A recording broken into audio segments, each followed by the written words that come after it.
A primeira pergunta que me ocorreu até é um bocado um fé-diver, mas sendo professor há um tempo considerável que o seu professor começo por lhe perguntar se no início da sua carreira académica fazer esta interrogação era totalmente descabido ou não. No início da minha carreira universitária era descabido, na medida em que nós estávamos em plena terceira vaga de democratizações, não é?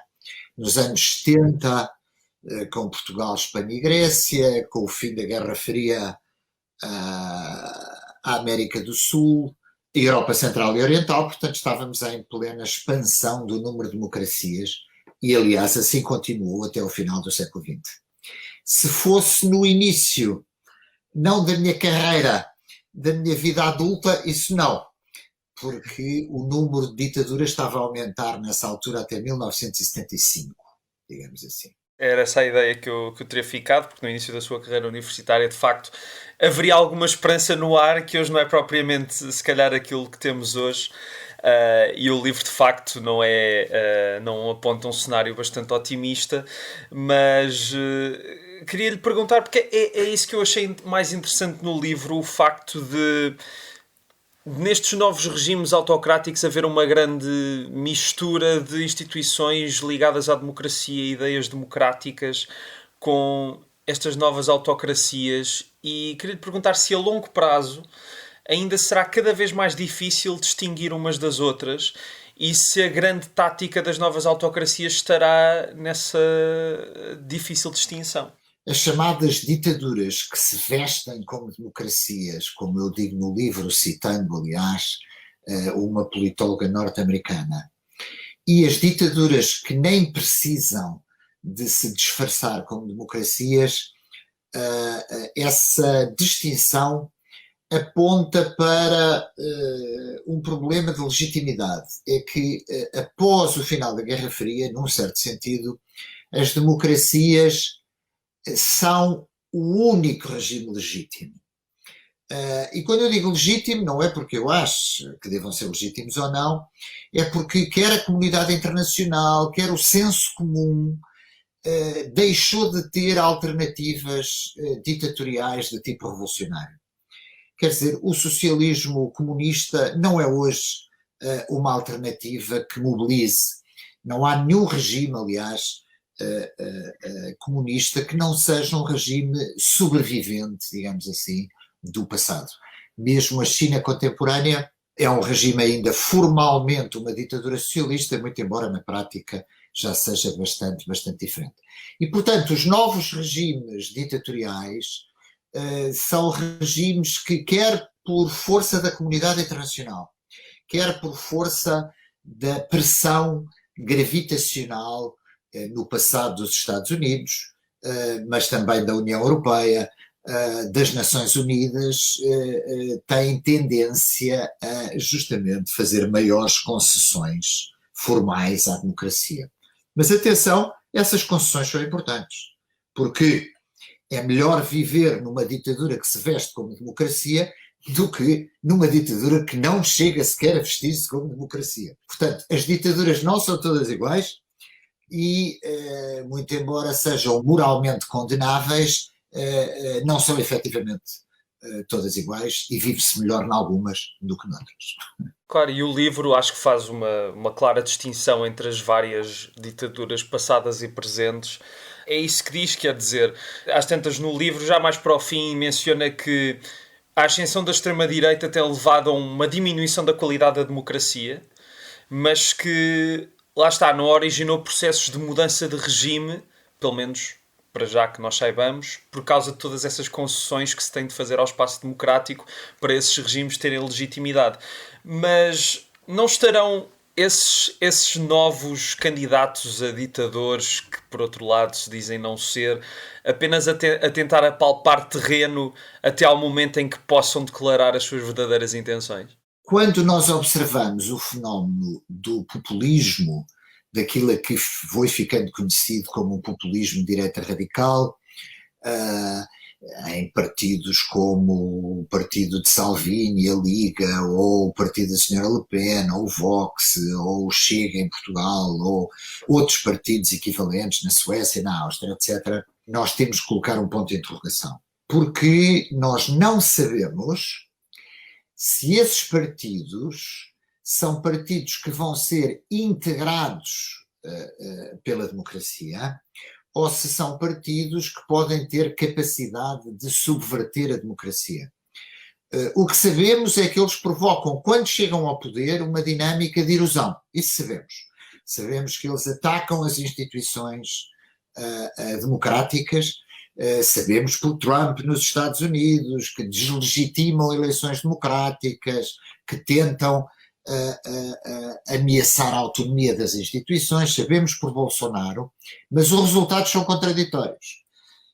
Porque, como é dito, Salvini já passou pelo poder, a Liga já passou pelo poder e não há ameaça, digamos assim,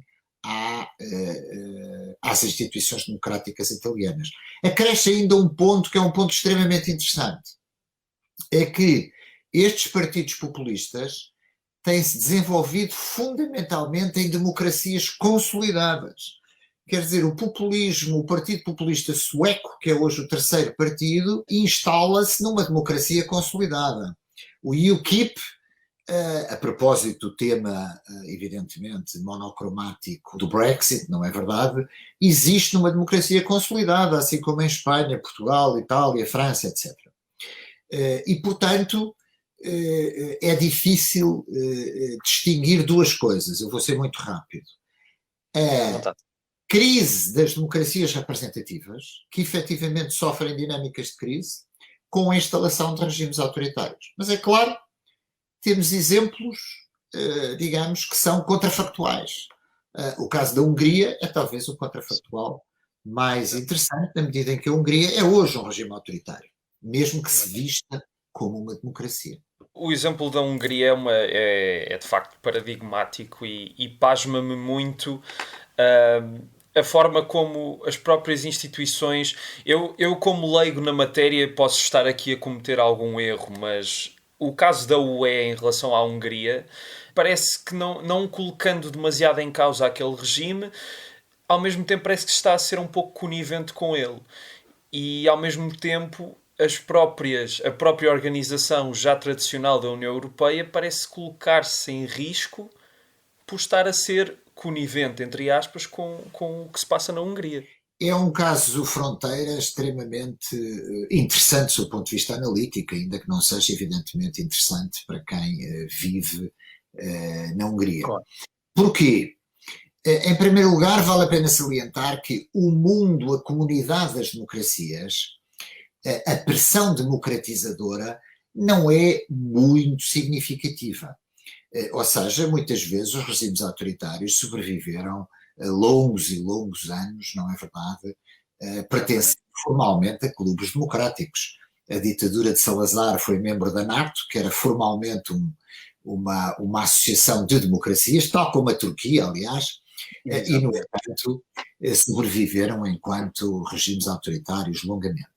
O caso da Hungria é interessante porque é interessante em primeiro lugar porque a Hungria é hoje um regime autoritário baseado num segmento de elites e numa dinâmica política que parte da democracia. Ou seja, o partido do Sr. Orbán ganha efetivamente eleições democráticas, tal como o partido do Sr. Erdogan, e é a partir do poder que vai, digamos assim, subvertendo, limitando a autonomia das instituições, a liberdade de expressão, a autonomia do judicial, vai alterando a legislação eleitoral de modo a permanecer no poder, ganhando sistematicamente as eleições, cada vez menos livres e justas. O problema aqui fundamental remete, em primeiro lugar, para as condenações formais da União Europeia. Podem ser importantes, mas a própria arquitetura política da União Europeia limita muito a pressão democratizadora, neste caso na Hungria. Veja como a Hungria ia bloqueando, por causa do princípio da unanimidade, o apoio aos países em crise pandémica, enfim, a toda a União Europeia, e, portanto, a Hungria, enquanto membro da União Europeia, tem uma capacidade de paralisar as instituições comunitárias muito importantes. Também porque, como a Hungria é, no fundo, um regime híbrido, está integrado na União Europeia e, portanto, tem que, no fundamental, obedecer às regras do mercado único, não pode limitar a mobilidade da sua população, etc. A União Europeia também acredita que, porque a Hungria está integrada na União Europeia, é melhor em termos de limitação à dinâmica de autocratização do regime húngaro. É uma conjuntura extremamente complexa. Aliás, repare-se que a conjuntura também na Polónia ainda não deu origem ao regime autoritário, mas a verdade é que a Polónia hoje é uma democracia bastante ameaçada.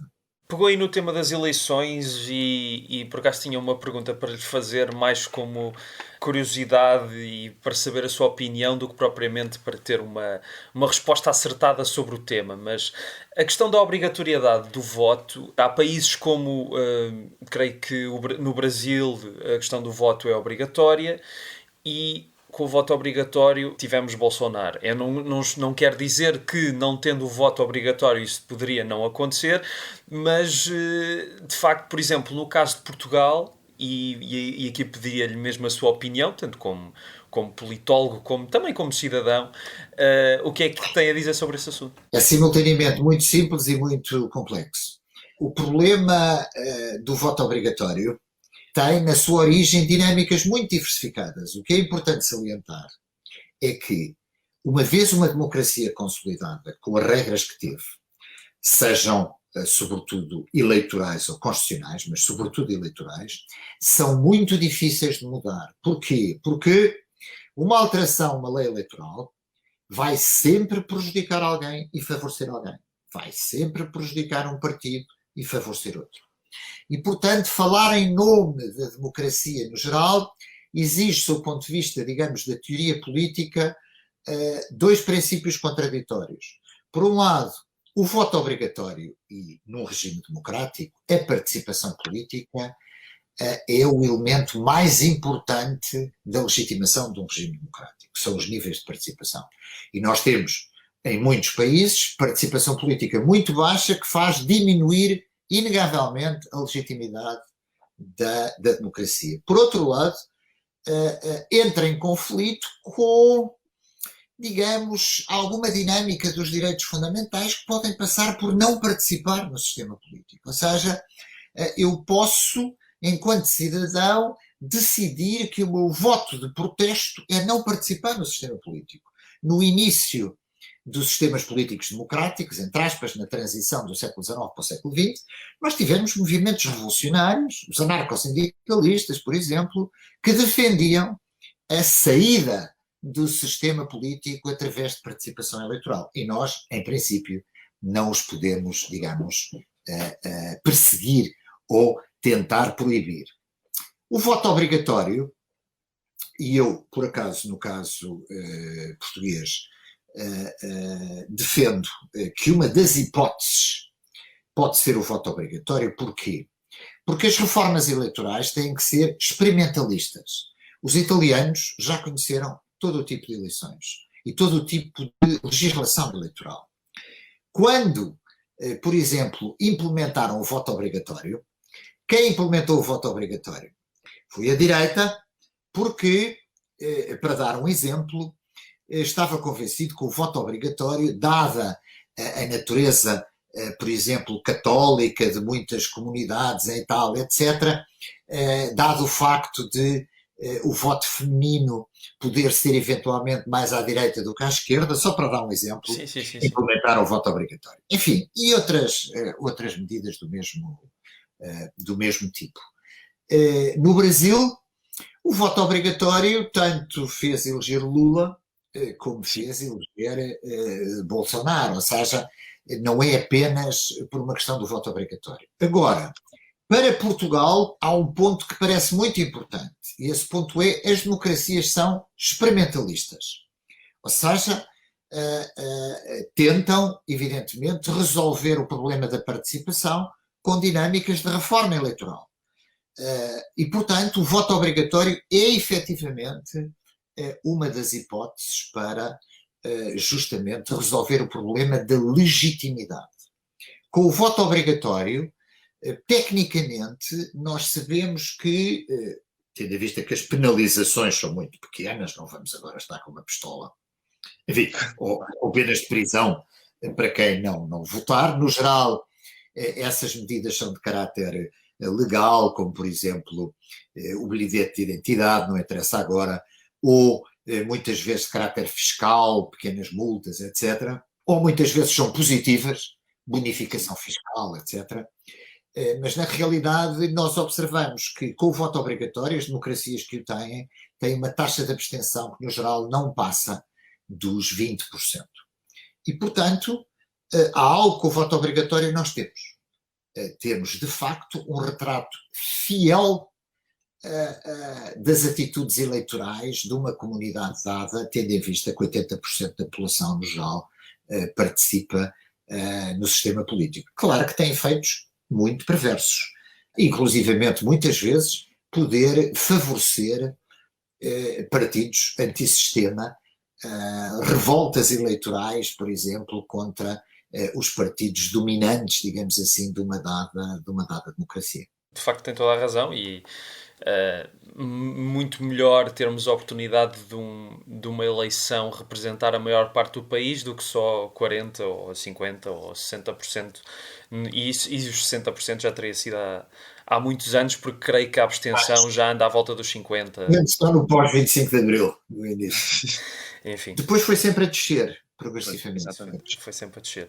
Mudando de assunto, pegando aqui outra vez no tema da mistura com a democracia ou com os elementos democráticos, o que eu acho, por exemplo, engraçado quer dizer, engraçado não, é um pouco deprimente, mas pegando, por exemplo, no caso português do próprio Ventura, que apesar do seu programa eleitoral e dos seus propósitos não serem muito democráticos, ele nunca se assume como uma pessoa antidemocrática, apesar de querer mudar a Constituição, mas é a favor da democracia. Esta coisa destes novos autocratas ou candidatos autocratas terem, não é medo, mas lá está, é aquela coisa bem planeada de dizer ao mesmo tempo ao que vem, mas ao mesmo tempo não esconder alguma coisa ou amaciar alguma coisa.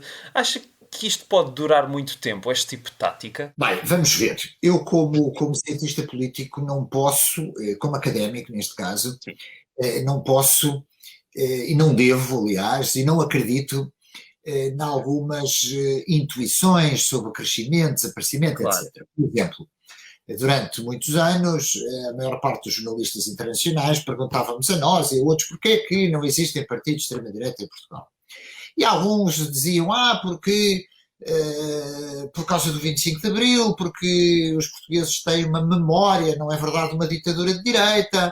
Se fosse na Europa Central e Oriental poderia ser outra coisa, porque tinha uma memória de uma ditadura tipo socialista e, portanto, nem de longe nem de perto querem ouvir falar de alguém que seja neocomunista, por exemplo, no caso de países como a Polónia e outros, ou de direita radical, etc., em países como Portugal. Nós precisamos de ter uma clara consciência de que em qualquer sociedade, em primeiro lugar, contemporânea, obviamente, existe sempre uma bolsa mais ou menos significativa da sociedade que exprime valores autoritários e que exprime valores, neste caso, autoritários de direita.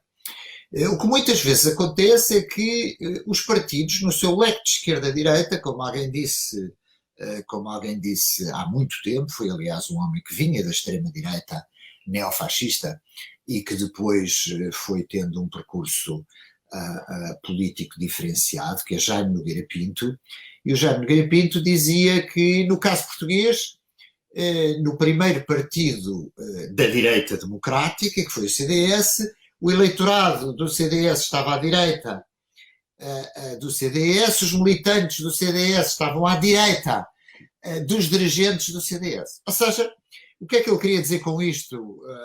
Queria dizer que o CDS, neste caso, fixou sendo um partido democrático, fixou uma parte do eleitorado que poderia perfeitamente hoje, à partida, por exemplo, votar no Chega. Ou seja, um eleitorado que exprime valores mais autoritários, que é mais soberanista, que defende a ordem, que, etc, etc. Enfim, não vale a pena estar a decorar as coisas. Ora bem, quando nós olhamos para estes partidos tipo Chega, nós temos que pensar que eles são partidos, num certo sentido, novos. Ou seja, muitas vezes, por exemplo, até os intelectuais à esquerda têm uma enorme tendência, o que é natural. Quer dizer, nós pensamos segundo as categorias políticas herdadas do passado, não é? Ou seja, para um militante do Chega, ele vê comunistas em todo o lado à esquerda do leque político. PS, aquilo já é tudo comunista, porque ele pensa ainda, alguns, segundo, digamos, alguns, apenas alguns, os que provêm da velha extrema-direita, não é? Eles ainda imaginam que o comunismo começa no PS. Assim como para muitos ativistas de extrema-esquerda, é natural, o fascismo começa quase ali nas áreas do PSD, aquilo já fazem muitas tendências ao fascismo, etc. É natural, é natural, faz parte da vida política e não tem qualquer problema, porque faz parte da vida política esta, digamos, como o pior de tudo à direita é o fascismo, como o pior de tudo à esquerda foi o comunismo, é o comunismo quando se quer estigmatizar, como é evidente, os seus inimigos políticos. É normal. Simplesmente, os partidos de extrema-direita, que sempre existiram desde o final da Segunda Guerra Mundial, portanto, partidos defendendo modelos de extrema-direita clássicos, até tivemos partidos neofascistas, como em Itália, o chamado Movimento Social Italiano, que cresceu até 16% do eleitorado italiano, convém não esquecer, e que se baseava no neofascismo. Mussolini, a herança da República Social Italiana, etc. Ora bem, estes partidos, no entanto, de que nós chamamos de direita radical populista, não são exatamente iguais aos partidos da extrema-direita. Em primeiro lugar, são partidos que jogam a cartada da democracia. Ou seja, são partidos de tipo eleitoral. Não são, ao contrário de outros partidos que são antissistema, considerando agora o sistema como o sistema democrático formal, mas jogam a cartada da democracia. Em segundo lugar, têm modelos ideológicos menos claros, menos robustos, menos programáticos. São partidos que têm uma tendência a explorar o sentimento antipartido, anticlasse política. Num certo sentido, são partidos mais, como nós chamamos, agarra-tudo do protesto. E o agarra-tudo, digamos, escusamos de estar aqui a olhar, quando olhamos para a esquerda, nós temos um partido, que é o Partido Comunista Português, que ainda é um partido comunista clássico. Gosta ou não se gosta? Nós sabemos, no fundamental, qual é o seu programa político, nós sabemos porque é que o PCP não alinha em muitas das propostas, por exemplo, do Bloco de Esquerda, porque o PCP ainda é um partido que pretende estar estritamente associado a segmentos sociais, como o que resta da classe operária e outros elementos das classes trabalhadoras, não são partidos de catch-all de classes médias, como é o Bloco de Esquerda, etc. Portanto, nós sabemos isso tudo. Estes partidos de direita radical populista, no entanto, são partidos, do ponto de vista programático, muito mais incertos. Têm um conjunto de valores, estão ancorados à direita do espectro político, nós sabemos. Defendem, são partidos da lei e da ordem, mas são partidos que muitas vezes podem defender a cartada anti-imigração, noutros casos a cartada anti-União Europeia, muitas vezes até a cartada anti-globalização, etc. Depende agora dos mercados políticos nacionais. Mas o que eu quero sublinhar para terminar é que são partidos cujo destino num regime democrático são ainda incertos. Ou seja, são partidos que podem subverter a democracia, mas são partidos que também podem ser integrados uma vez terminado o modelo de protesto, a conjuntura que presidiu ao seu nascimento. Podem até como acontece à esquerda, também à direita, partidos que podem entrar mais próximo do centro-direita portanto, fazer uma caminhada política. É muito incerto. Agora, evidentemente que as duas experiências históricas, um num país democrático altamente desenvolvido como é os Estados Unidos e outro no Brasil, com Bolsonaro, que são de facto líderes efetivamente populistas, quer dizer, o Trump é tudo menos alguém estruturado politicamente, quer dizer, o Bolsonaro é o porta-voz daquilo que muitas vezes nós chamamos um fascismo vulgar, um Roscoff, digamos. Estou a dizer Roscoff, estou a ser insultuoso, porque aqui acho que vale a pena ser. Quer dizer, pode defender tudo o que é mais, digamos, para ser simples, é a antivirtude dos valores, digamos, se eu fosse, não interessa, um conservador da civilização ocidental, digamos assim, na verdadeira acessão da palavra. Mas, evidentemente, ilustram uma real tentativa de erosão dos valores democráticos. Ou seja, para terminar este ponto sobre o populismo, que é muito importante, e basicamente é isto: faz alguma diferença um populista não democrático, que não acredita nos valores da democracia, dirigir um país? Trump e Bolsonaro dizem-nos que sim, que faz diferença.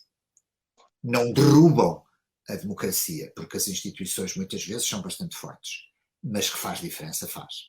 E é nestas alturas, lá está, que é posta à prova a força das instituições, e no caso do Trump agora com a história do Capitólio vimos isso. Peço desculpa pela ingenuidade da minha pergunta, se pareceu, mas a pergunta que eu fiz não merecia a densidade dessa resposta, mas acho que foi bastante esclarecedora. Não, é um prazer. Outra coisa e agora volto a fazer-lhe sem intuições, sem qualquer uma das coisas. O caso da Rússia também é bastante interessante, também não no melhor sentido. Tudo isto agora com Putin a ficar no poder até 2036, lá saberemos se será mais tempo ou não. O que é que poderá acontecer? Aliás, fazer a pergunta de outra forma: o que é que restará à Rússia democrática, tendo em conta que uma pessoa consegue manter-se tanto tempo no poder? Ora bem, numa perspectiva de novos autoritarismos, velhos autoritarismos, a Rússia e a China são, digamos, em termos de percurso histórico recente, os grandes desafiadores, num certo sentido, da análise política. Porquê? A China, porque com uma enorme continuidade de instituições, faz uma transição do comunismo para o capitalismo de Estado, com grandes segmentos de economia de mercado, com as mesmas instituições políticas, que alteram, num certo sentido, radicalmente o seu conteúdo, muito embora mantendo no fundamental a forma, não é? Quer dizer, o Partido Comunista Chinês já pouco tem a ver, mas tem muito a ver em termos de continuidade, com o velho Partido Comunista Chinês, forma quadros de economia de mercado, forma quadros diplomáticos, forma quadros tecnológicos, etc, etc, e, portanto, desafia muitíssimo muitas das teorias que nós temos sobre a democratização, como, por exemplo, o desenvolvimento chama e apela à democratização, etc, etc. A Rússia, de outra forma, coloca-nos perante dilemas muito semelhantes. A Rússia é um típico caso daquilo que um politólogo norte-americano chamou uma democracia que descarrila, um processo de democratização que descarrila. Ou seja, é um processo simultâneo, e daí a sua grande importância, de democratização com reconfiguração territorial. Implode o sistema soviético, a Rússia ensaia um processo de democratização muito mais pequena, não é verdade, com o nascimento, noutros casos o renascimento de uma série de países, não é verdade, desde os Bálticos ao sul, mas é justamente também um caso que nos desafia muito as outras duas dimensões que nós, no geral, consideramos como essenciais para um processo de democratização.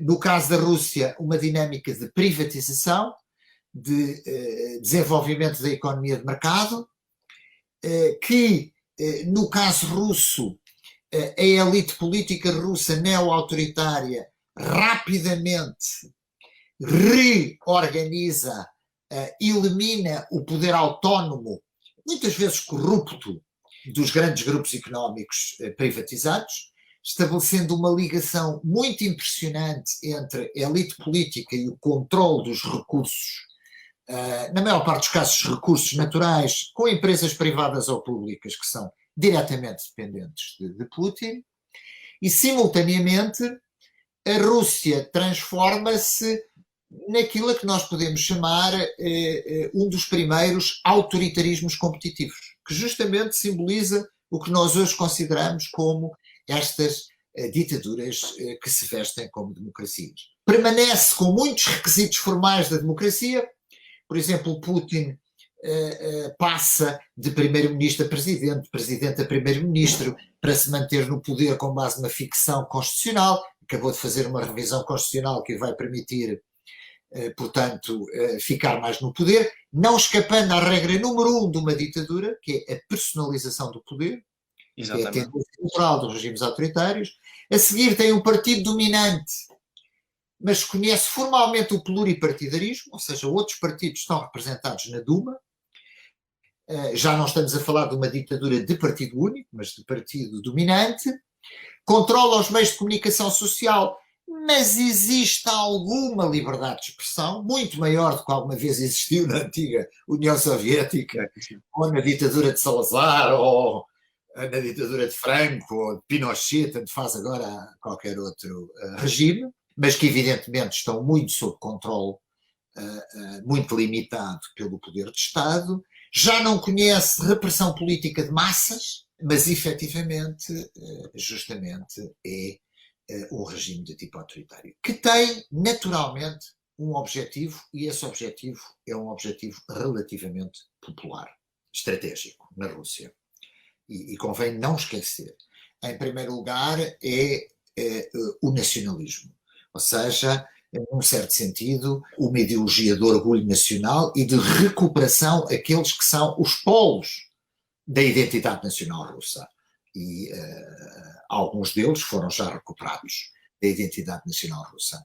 E outros é, evidentemente, o seu renascimento enquanto potência e, portanto, o reconquistar, não formalmente, mas informalmente, o domínio político sobre os países que, até ao final da Guerra Fria, constituíam a União Soviética. Acresce que, sendo um país relativamente subdesenvolvido, com tecido económico subdesenvolvido, que se baseia muito na exportação, enfim, de recursos naturais, às vezes até com uma fraca capacidade de transformação, a Rússia tem conseguido, no fundamental, evitar grandes crises económicas, dado o controle férreo que tem sobre a economia, não sendo de prever nenhuma nova dinâmica de democratização na Rússia, ou seja, sendo de prever que este regime se vai consolidar, aliás já está consolidado. Passando a outro tema que também referiu no fim do livro, o papel da comunicação social e das redes sociais já embrenhadas na comunicação social, como temos hoje em dia. Eu não sei se o seu professor alguma vez teve Twitter. Eu, no confinamento passado, estive 1 mês e meio no Twitter e digo-lhe basicamente que num dia entrava e era alguém a dizer que a Coreia do Norte não era uma ditadura, no dia a seguir diziam que o Holocausto nunca existiu, e and so on, and so on. Se as redes sociais já têm este papel de desinformação, de descontrole total das pessoas, parece de facto, e agora é cada vez mais evidente, que é o espaço ideal para uma pessoa se fazer o culto do chefe ser basicamente feito da forma mais simples possível. Não é? Quer dizer, porque por causa de todo este desenvolvimento. Eu não sou um especialista do papel das redes sociais. Não, claro. No campo político, mas gostava de dizer 3 ou 4 coisas que são, obviamente, ainda que sejam relativamente banais, são pontos importantes sobre os estudos que a comunidade, digamos assim, de ciência política tem feito sobre as redes sociais. Em primeiro lugar, em regimes autoritários, as redes sociais são um instrumento central de autonomia daquilo a que nós poderíamos chamar a sociedade civil, de mobilização política. As manifestações na Bielorrússia são convocadas por redes sociais. E por isso todos os regimes autoritários têm como objetivo controlar as redes sociais. Não só trabalham nas redes sociais, como nacionalizam as redes sociais. Sei lá, eu não me esqueço, agora não vale a pena estar a citar o país, não quero ter problemas diplomáticos, que um dia fui a uma conferência sobre a democratização no quadro de um regime autoritário e um colega ao meu lado escreveu justamente numa rede social: estamos aqui neste país numa conferência sobre democratização, que aliás era relativamente livre. E evidentemente o que ele estava a escrever, neste caso era basicamente no Facebook, mas não chegava a esse país, porque obviamente o Facebook estava bloqueado nesse país. Por outro lado também, muitas vezes, e todos os regimes autoritários têm estratégias hoje em dia muito diferenciadas sob esse ponto de vista, depende muito do segmento a que estamos a dizer respeito. Por exemplo, muitas redes sociais que funcionam em inglês, há países autoritários que autorizam, porque o inglês é no fundamental lido por um segmento relativamente pequeno da população, não é verdade? E não, evidentemente, se for na língua nacional. Portanto, as redes sociais, sob o ponto de vista de um regime autoritário, têm justamente sempre, tendo em vista o controle da liberdade de expressão e tendo em vista que as redes sociais juntam à liberdade de expressão liberdade de associação, que é muito importante, não são apenas um veículo de expressão, são também um veículo de associação, de organização, e, portanto, são sempre controladas e limitadas por regimes autoritários. Num regime democrático, as redes sociais, como é evidente, cumprem funções muito diferenciadas. E algumas dessas funções diferenciadas remetem também não apenas para o que acabou de salientar, que é o dilema das percepções. Ou seja, tal como nos anos 60, num comboio, uma parte da sociedade portuguesa via televisão e dizia: não, os americanos não chegaram à Lua. Evidentemente que nas redes sociais nós temos: não, sei lá, as vacinas não curam, o Deus milagroso de uma seita qualquer religiosa, etc. O grande dilema das redes sociais, sob o ponto de vista da relação entre eles e os regimes políticos, são duplos. Em primeiro lugar, através de dinâmicas de redes sociais de grupos fechados, podem efetivamente favorecer, organizar, serem polos sem qualquer vigilância de dinâmicas de radicalização, de dinâmicas, inclusivamente, não estou a falar agora de dinâmicas terroristas, mas de dinâmicas de mobilização radicalizada. Mas o exemplo que deu remetem muito para as redes sociais deram voz, justamente de uma forma muito mais transparente a dinâmicas de opinião, a dinâmicas de emoção, a dinâmicas de crença que na velha comunicação social estavam muitíssimo filtradas e eram muito mais elitistas. Portanto, as redes sociais, num certo sentido, para todos os efeitos, para o melhor ou para o pior, democratizaram a opinião e a sua voz. Mas além lá está, de facilitarem o culto de uma personalidade, também podem facilitar a questão da criação de inimigos, que também é um ponto que salientou das ditaduras. Se são fechadas, têm dinâmicas muito particulares, evidentemente, mas confessemos, antes das redes sociais, o Jim Jones, enquanto líder de uma seita religiosa norte-americana, já tinha, apesar de tudo, enviado 300 para a Jamaica e já tinham cometido um suicídio coletivo. Estou a brincar, que não tem graça nenhuma, mas evidentemente as redes sociais deram voz com muito maior transparência reconhecemos também aquilo que, evidentemente, é a sociedade e os seus valores. Exatamente. Não lhe vou tomar mais tempo, tenho só mais uma questão que me ocorreu entretanto, quando falou dos anos 60. É mais um fait divers, provavelmente vai-me dizer, como politólogo, se calhar não é a sua área, mas eu fiquei curioso de saber a sua opinião. É aquele pequeno, nem está a ser um debate com muita expressão, para já, à volta do padrão dos descobrimentos. Símbolo. Não, já agora, já, porque é um tema da atualidade, eu gostava de saber a sua posição em relação a isso, porque de facto é um símbolo do regime, não é? Quer dizer, foi erigido em 1960, mas diga, desculpe. Eu vou-lhe dizer qual é a minha posição, eu, enquanto cidadão, evidentemente, Sim. porque por acaso eu até realizei com outros colegas estudos sobre esses temas. Ora bem, primeiro ponto. Quase todos os processos de mudança política, ponto 1, sejam por ruptura ou não por ruptura, ensaiam um processo de deslegitimação simbólica do passado. As ruas de cidades como Lisboa e de localidades, muitas vezes as praças principais, que eram constituídas por nomes como a Praça 28 de Maio, do golpe de Estado Militar de 28 de maio de 1926, passaram a Praça 25 de Abril. O Salazar não tinha o seu nome em muitos, mas tinha informalmente na Ponte 25 de Abril, que era a Ponte Salazar, muito embora oficialmente nunca foi a Ponte Salazar, mas não interessa agora. A coleção de estátuas de Lenin, Stalin, Saddam Hussein e de muitos outros ditadores que foram derrubadas, vandalizadas nos processos de transição à democracia são imensos, e há que reconhecer que até historicamente, ao contrário do que possamos pensar, historicamente isso quase sempre aconteceu. Quer do ponto de vista de guerra ou não, os símbolos, a Revolução Francesa eliminou a maior parte dos símbolos da aristocracia francesa.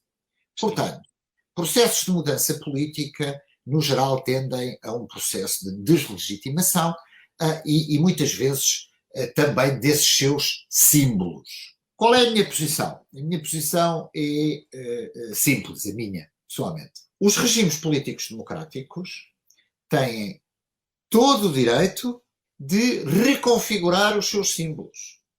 Em alguns casos, por exemplo, têm que os reconfigurar, nós podemos ter opiniões diversas sobre esse ponto de vista, com legitimidade democrática. Portanto, se a Câmara Municipal de Lisboa ou o Parlamento decidir que o símbolo, tal e qual como se faz o monumento à escravatura, tal e qual como muitos parlamentos decidiram pedir desculpas perante massacres no seu passado. Portugal não está habituado a estas coisas, mas a Alemanha passou a vida a fazer isso, a Alemanha Democrática passou a vida a fazer isso, perante as comunidades judaicas, perante Israel, etc.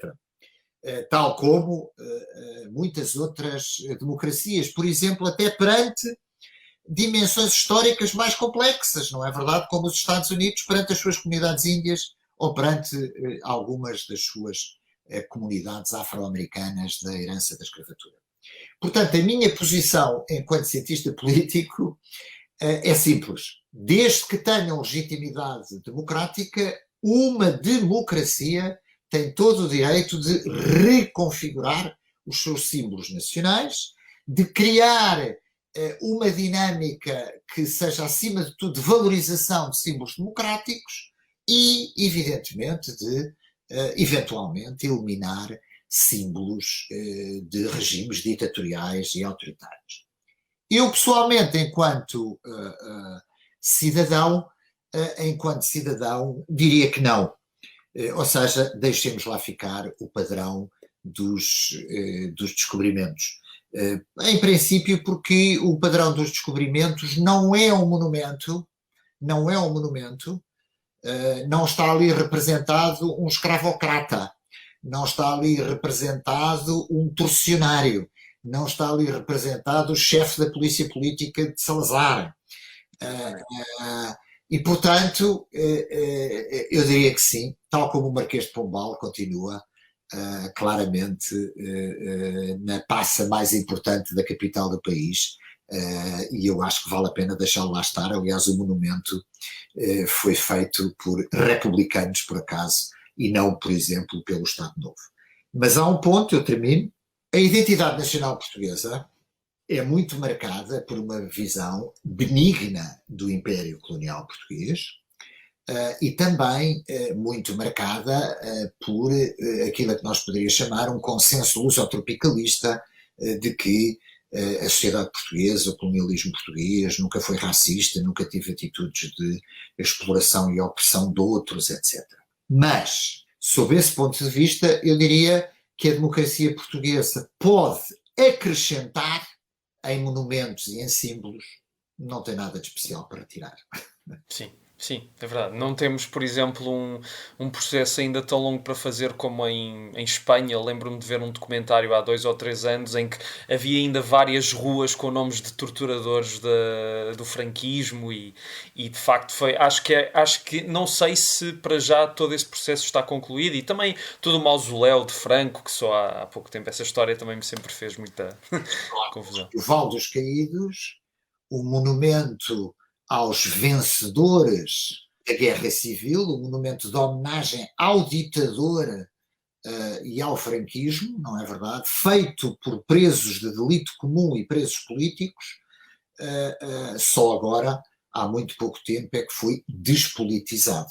Mas, evidentemente, o tema é muito complexo quando falamos de Percy. Muitos dos mais belos monumentos da arquitetura contemporânea italiana foram sedes do Partido Nacional Fascista. E, portanto, digamos, há variáveis muito mais importantes do que propriamente a variável da memória histórica. Mas, para terminar, quando nós olhamos para esses monumentos, no fundo, eles não dizem respeito ao passado, porque o passado lá está enterrado. Eles são ativados politicamente em termos de debates políticos contemporâneos. Exatamente. Muito obrigado, professor.